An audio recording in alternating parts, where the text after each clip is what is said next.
Hi there, welcome back to my YouTube channel English and Math Lab. It's me Mohammad Faisal, and in different times I come here and try to make videos about English and mathematics. Today in this video I'm gonna make a video topic of English, and today in this video I think this video is gonna very helpful for all of you. And in this video I will show you the difference between was supposed to and am supposed to.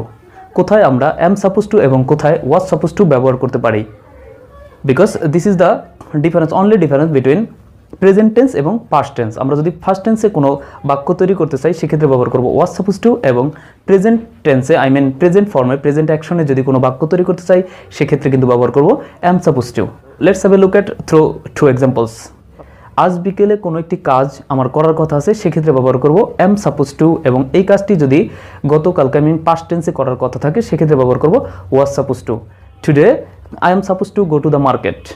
আজ আমার মার্কেটে যাওয়ার কথা আছে।